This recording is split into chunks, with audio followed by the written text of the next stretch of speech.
Welcome back, teachers! Now that you have created course mastery goals and read the reports of your students, we'll see 3 action steps that you can take based on these reports.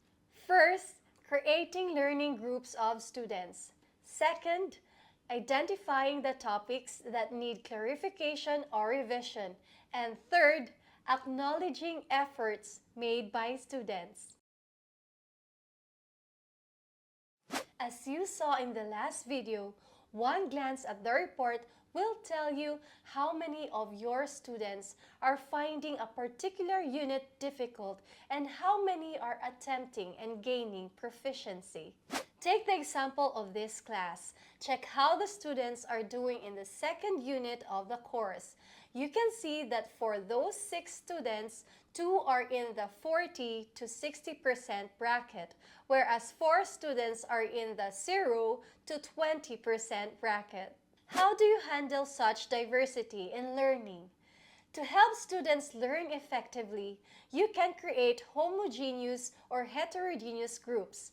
In homogeneous groups, you can include students based on the common topics or skills that they have not understood. They can be assigned topics that require more practice.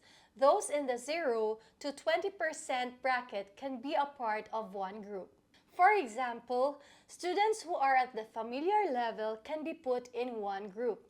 You may assign them to watch videos on the same topic and solve practice exercises depending on their progress. Similarly, for your group of students who have attained mastery in a given unit, you can assign them the next topic.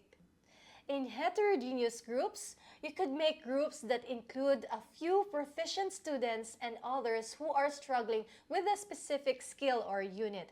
For example, 2 students from the 0 to 20% bracket and those students who have achieved greater mastery can be grouped together.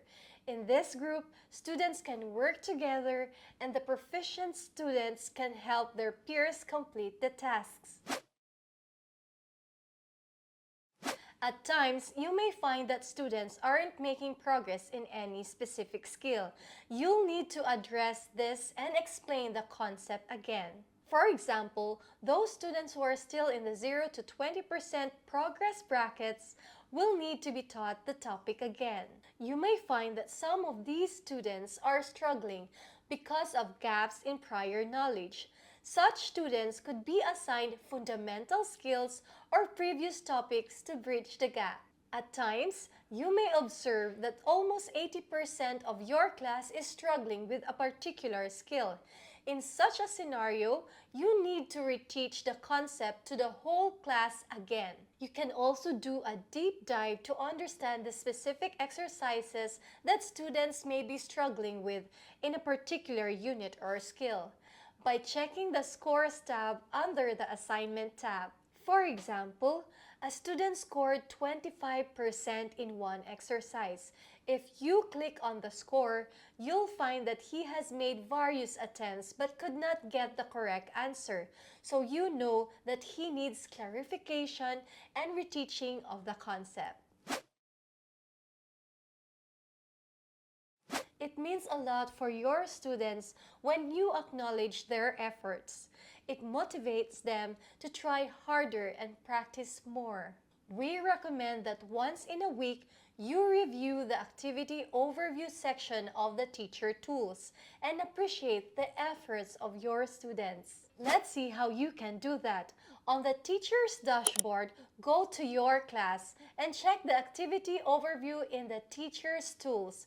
If you click on the activity tab, you'll find the learning minutes, skills worked on, skills leveled up, and skills to proficient and above. Recognize and appreciate the efforts of students who have met their learning goals. For example, you can tell Maria that you noticed that she spent more than 50 minutes on Khan Academy and that she leveled up on 10 or more skills. Affirm that she is on the right track and that she should keep doing what she's been doing. Under the Skills tab, you'll see the skill-specific progress to mastery achieved by students. Based on the reports, you could supplement the course mastery goal by assigning 2 to 5 skills per week. For this, you could use the assignment tab under the teacher's tool.